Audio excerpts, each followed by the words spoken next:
जो आज हमारा टॉपिक है ख़वातीन के हवाले से और ख़वातीन और मर्द दोनों के हवाले से, क्योंकि ख़वातीन जो हैं घर में मौजूद मर्दों को भी बताती हैं कि जी ये चीज़ें इस्तेमाल करनी है, ये स्किन केयर करनी है या स्किन रूटीन ये है। सो ये जो स्किन रूटीन है ना, इसके हवाले से हम बात करते हैं। हमारे साथ डॉक्टर अमरीन मंसूर मौजूद हैं, डर्मेटोलॉजिस्ट हैं, एस्थेटिक फिजिशियन हैं। अस्सलाम वालेकुम। कैसी हैं डॉक्टर अमरीन? ठीक ठाक? बिल्कुल ठीक, अल्हम्दुलिल्लाह। वैसे आपकी कोई स्किन रूटीन है? स्किन रूटीन जो है वो बेसिक, आप अपना ओवरऑल जो केयर कर रहे होते हैं, मतलब ट्वाइस अ डे आपने फेस वॉश करना है, एक अच्छा मॉइस्चराइजर, सनस्क्रीन जो कि बेसिक्स होते हैं, एंड एक नाइट क्रीम। अच्छा, वाटर इनटेक अच्छा रखना है, ठीक है, अच्छा। वो भी स्किन रूटीन में ही आता है, अपने आप को वेल हाइड्रेटेड रखना है। अच्छा, नाइट क्रीम अब लोगों में अवेयरनेस आ गई है ना कि नाइट क्रीम भी होनी चाहिए। और कुछ लोग जो हैं वो खोपरे का तेल भी लगा के सो जाते हैं। कुछ लोग जो हैं वो पता नहीं सैलिसिलिक एसिड, तो कौन से एसिड, तो रेटिनॉल, ये सब चीज़ें भी लगाते हैं।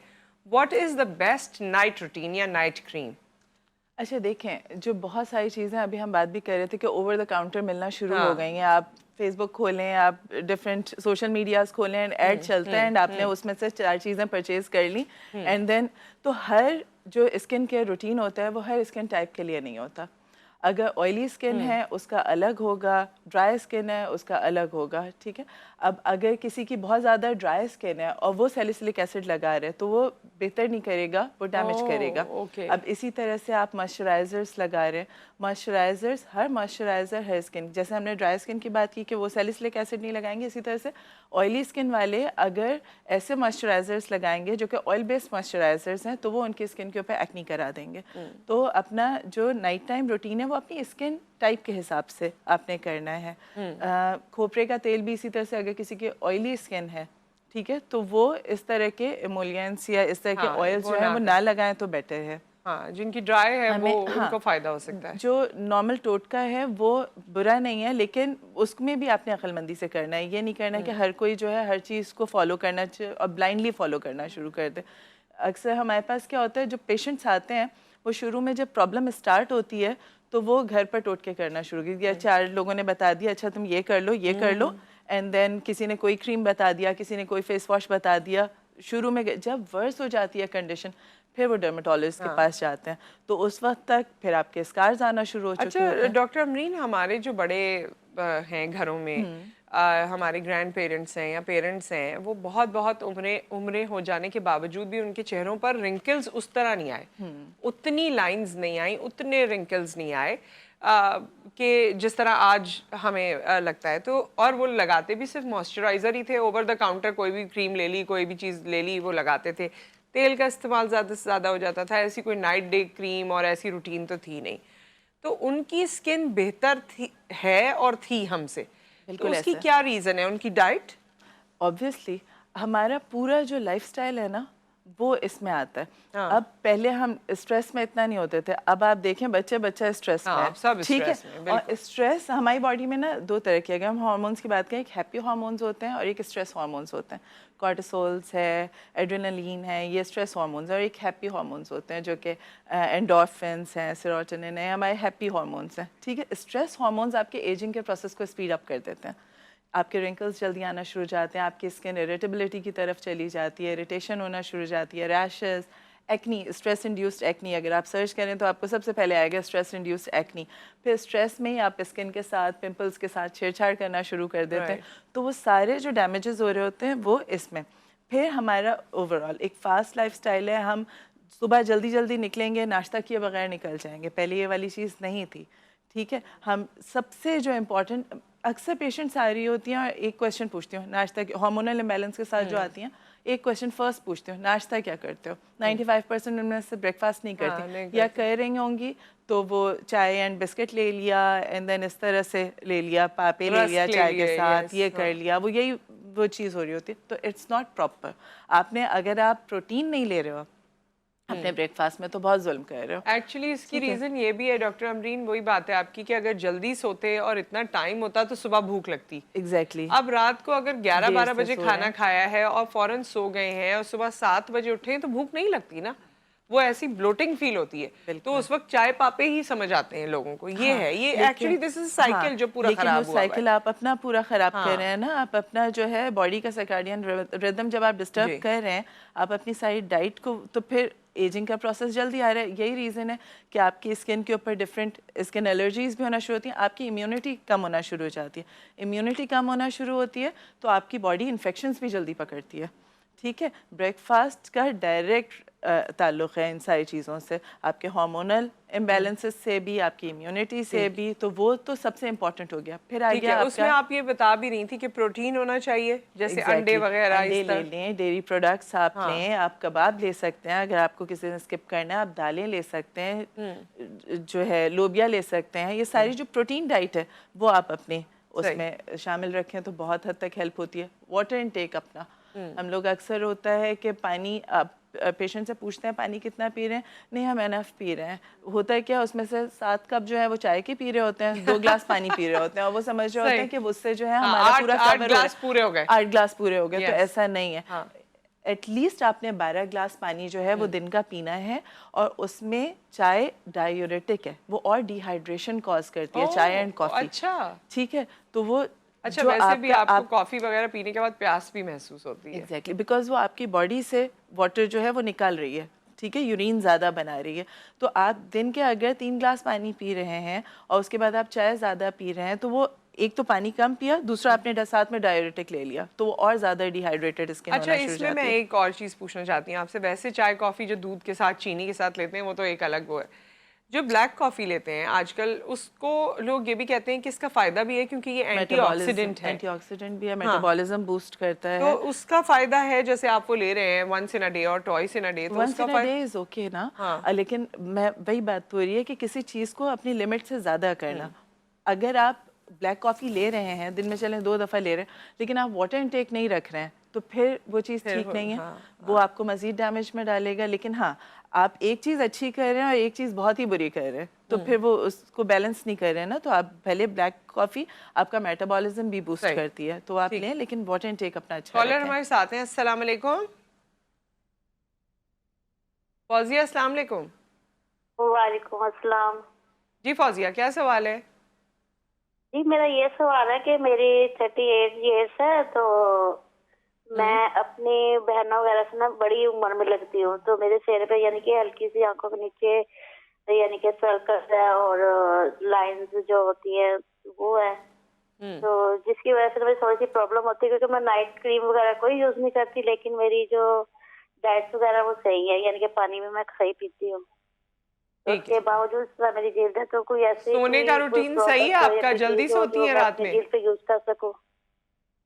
रात में जल्दी सोती हैं? जी मैं तो तकरीबन 10 बजे तक सो जाती हूँ। ऐसी नहीं है कि मैं अपनी नींद पूरी ना लूं या ऐसा कोई मसला हो मेरे साथ। अच्छा, स्लीप पैटर्न के साथ साथ मोबाइल यूजेज कितना है, एक ये भी एक फैक्टर होता है कि मोबाइल यूजेज बहुत है। नहीं, टच मोबाइल वगैरह कुछ नहीं है, मेरे हस्बैंड के पास होता है, बकायदा वो यूज करते हैं, लेकिन मैं तो बस ये कीपैड वाला जो फोन होता है ये होता है। और ये भी मेरा साइड पर ही होता है। मेरे बच्चे ज़्यादा तो स्कूल जाते हैं, तो इसकी वजह से मैं मेरा मोबाइल भी साइड पर होता है। धूप में एक्सपोजर कितना है? धूप में कितना रहती हैं? सो जाते हैं। धूप में कितना रहती हैं फौजिया?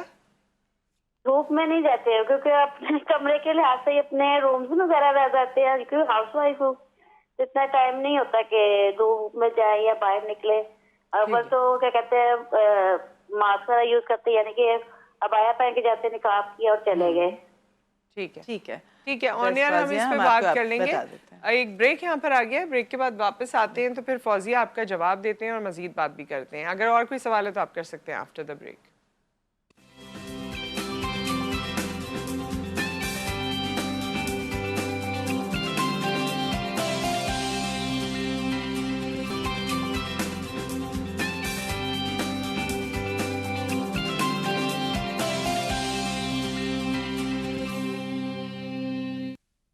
Welcome back. और डॉक्टर अमरीन हमारे साथ मौजूद हैं, और अभी डॉक्टर अमरीन ने ना एक जादुई नुस्खा भी बताया है कि क्या खाने से आप एंटी एजिंग हो सकती है।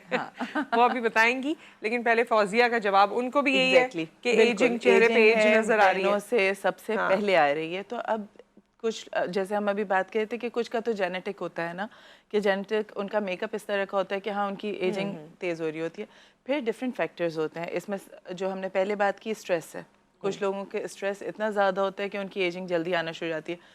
फिर वाटर इनटेक प्रॉपर नहीं कर रहे होते, सारा दिन का पानी का इनटेक बहुत कम होता है, उसकी वजह से एजिंग आती है। स्लीप पैटर्न्स, वैसे तो उन्होंने बताया कि जल्दी सोती हैं वो मॉइस्चराइज़र अगर प्रॉपर यूज़ नहीं कर रही हैं नाइट टाइम तो फिर एजिंग होती है। सन एक्सपोजर एजिंग कराता है, ये सारे फैक्टर्स होते हैं। और सेकेंडली आपका लाइफस्टाइल, आपकी डाइट किस तरह की है। अगर आपके डाइट में प्रॉपर आप, अच्छा एक जो अभी हम बात कर रहे थे कि हाँ ड्राई फ्रूट्स, वो बहुत ज़बरदस्त तरीके से आपका एंटी एजिंग का काम करते हैं। एक्सरसाइज ये करेगी, अगर आप डेली एक्सरसाइज तो आपको पता ही है ट्रांसफॉर्म कर देती है इंसान को। ड्राई फ्रूट्स में कौन से ड्राई फ्रूट्स ऐसे हैं जो अगर आप रेगुलर बेसिस पे लेते हैं तो वो? हाँ, आलमंड्स हैं, बादाम लें आप, अखरोट लें, काजू लें, सारी चीज़ें एक कॉम्बिनेशन आप जो है सबका बना लें। किशमिश है, बिल्कुल किशमिश है, सारी चीज़ें आपके न्यूट्रिएंट्स हैं ना आपके, वो सारे आपके विटामिन डेफिशिएंसीज हैं, सारी चीज़ें उसको सबको पूरा करते हैं। एंड देन उसके अंदर सारे एसेंशियल ऑयल्स हैं, ठीक है, तो वो आपकी सारी डेफिशिएंसी ये भी आप नाश्ते में ले सकते हैं। बिल्कुल, क्यों नहीं, है ना? हाँ, कोई एक टाइम, एक तो हमारा जो एक ट्रेंड था जो 3 बड़े मील्स का, वो अब पुराना हो गया। अब हम 6 स्मॉल पोर्शंस के ऊपर हैं, लेकिन स्मॉल पोर्शंस में ये नहीं है कि आपने एक पोर्शन में समोसा खा लिया, एक पोर्शन में गुलाब जामुन खा लिए, एक पोर्शन में, तो पोर्शंस आपने बहुत हेल्दी पोर्शंस सिलेक्ट करने कि आपने ब्रेकफास्ट अपना लाइट रखा, एक स्लाइस आपने ब्रेड ले लिया या आधी रोटी ले ली, उसके साथ आपने अंडे ले लिए, ठीक है। फिर उसके बाद आपने एक टाइम में आप, और हर खाने से पहले सैलड ज़रूर लें, एक हाफ प्लेट आपने सैलड ले लिया एंड देन थोड़ा आपने खाना खाया, ठीक। एक टाइम में आप फ्रूट्स ले लें, एक टाइम में आप ड्राई फ्रूट्स ले लें, तो आपने इस तरह से पोर्शन से 6 पोर्शन करने हैं। रोटी चावल के 6 पोर्शन नहीं करने हैं 6 टाइम रोटी चावल खा लिया, हाँ बिल्कुल, हाँ, मतलब ये कि आधी अभी खा ली, आधी फिर बिरयानी का एक पोर्शन, फिर बिरयानी का दूसरा, नो नॉट लाइक दिस, ठीक है। फिर एक्सरसाइज, अर्ली मॉर्निंग एक्सरसाइज करें, नाश्ते से पहले एक्सरसाइज करें, वो बहुत आपका जो एक्सेस फैट है उसको भी डिसॉल्व करेगा, और जब आपकी मॉर्निंग अच्छी होगी ना, आपका सारा दिन अच्छा रहेगा। अपना ब्रेकफास्ट जितना हेल्दी कर सकते हैं ना, आफ्टर एक्सरसाइज एक अच्छा हेल्दी ब्रेकफास्ट लें। जब ये चीज़ करेंगे तो आपका ओवरऑल डे बहुत अच्छा होगा, एंड ओवरऑल जब आप स्ट्रेस फ्री रहेंगे, एक प्रोडक्टिव डे होगा, तो ऑब्वियसली वो चीज़ आपकी तो फौजिया ये कि अभी तो आप खाने पे और रूटीन पे तवज्जो दें, कुछ वॉक वगैरह कर लिया करें, कुछ एक्सरसाइज कर लें। आजकल YouTube पर भी बड़ी सारी एक्सरसाइज हैं। इसके बावजूद भी नुसरत, कुछ लोगों में आई बैग्स जल्दी आ जाते हैं, वो सारी चीजें केयर कर रहे होते हैं, सो रहे होते हैं, सब कुछ। तो इनके लिए कोई मेडिसिन या कोई ऐसी चीज आप तजवीज़ करेंगी? सिरम्स आते हैं, ठीक है, वो आप रोल ऑन्स में आते हैं। जैसे एक मैं बता दूं, आइनेक्स सिरम है, ये डर्म केयर प्राइवेट लिमिटेड का है, वो आप रात में आप लगाएं, half minute anti clockwise, half minute clockwise आप लगाएं, तो वो बहुत अच्छा रिंकल्स को ख़त्म और आने नहीं देता रिंकल्स को। इसके अलावा इस तरह के प्रोसीजर्स होते हैं, जैसे फिलर्स होते हैं, वो हम करते हैं आई बैग्स के लिए, और उसी वक्त इंस्टेंट रिजल्ट्स होते हैं उसके। मतलब हम आपका हाफ फेस करके आपको दिखाएंगे, ठीक है, and then you will see, आप आई बैग्स के साथ आएंगे, आप जाएंगे आई बैग्स के बगैर। बस लोग उसमें डरते ही यूं है ना कि वो दोबारा कराने होते हैं आफ्टर एवरी 6 मंथ्स। नो, वो बोटॉक्स होता है एवरी 6 मंथ्स। जो फिलर्स होते हैं वो हम ईयरली रेकमेंड करते हैं, लेकिन जब हम आई बैग फिलर्स की बात करते हैं ना, तो हमारे पास पेशेंट्स 3-3 साल तक नहीं आते, बिकॉज वो आपकी अपनी कोलेजन प्रोडक्शन भी हो रही होती है, ठीक है। एक तो हम आर्टिफिशियल कोलेजन तो हम डाल रहे हैं, आपकी अपनी कोलेजन को भी बूस्ट करता है वो, तो उसकी वजह से आई बैग्स मैंने नहीं देखा कि हमें साल के ऊपर रिचार्ज करना तो पड़े। आजकल वो जैसे एक शो हमने किया उसमें भी आते हैं, हाँ ड्रिंक्स भी आते हैं, फिर आजकल कोई एक इंजेक्शन भी आ गया है जो मुख्तलिफ जगहों पर लगता है फेस में, उससे भी ये चीजें बेहतर होती हैं। बिल्कुल होता है, आईज भी बेहतर होती हैं, आई बैग्स बेटर होते हैं, लेकिन वो जो इंजेक्शन की आप बात करिए वो लो क्रॉस लिंक्ड फिलर्स होते हैं, ठीक है ना, या नॉन क्रॉस लिंक फिलर्स होते हैं। यहाँ पर जो हम करेंगे वो हम ये क्रॉस लिंकिंग यहाँ पर बताना थोड़ा मुश्किल हो जाएगा, लेकिन वो ये होता है कि कितनी थिक कोलेजन हम डाल रहे हैं। अगर बहुत ही लिक्विड ही होगा तो ओवरऑल आपकी स्किन को रिजुविनेट करने में, एक हेल्दी करने में हेल्प करेगा, लेकिन आई बैग्स को उस तरह से ख़त्म नहीं करेगा। सही। इसके लिए होता क्या है कि हमारा चीक का वॉल्यूम तेज़ी से डाउन होता है, ठीक है, फैट ख़त्म होना शुरू होता है, जिसकी वजह से आइज़ की सपोर्ट ख़त्म हो जाती है और बैग्स बनना शुरू हो जाते हैं। तो हम चीक्स में एक हल्का सा वॉल्यूम डाल देते हैं, जिसकी वजह से वो चीक्स भी थोड़े हेल्दी लगना शुरू हो जाते हैं, मोटे नहीं लगते, ज़्यादा भरे हुए नहीं लगते, इतना कि बिल्कुल नेचुरल जो आपका पहले टीन्स वाला लुक था वो आना शुरू हो जाता है। एंड वो आइज़ के स्किन को सपोर्ट करते हैं, तो आई बैग्स तेज़ी से ख़त्म हो जाता है। ओके 80% तो इंस्टेंट होता है उसका रिजल्ट, और फिर जो बाकी 20% होता है विद इन अ वीक और 2 वीक्स जो है वो आना शुरू वो होता है। बेहतर तो हो बहुत जाता है। अच्छे क्या results कॉलर आते है हैं। हमारे साथ? अच्छा जी।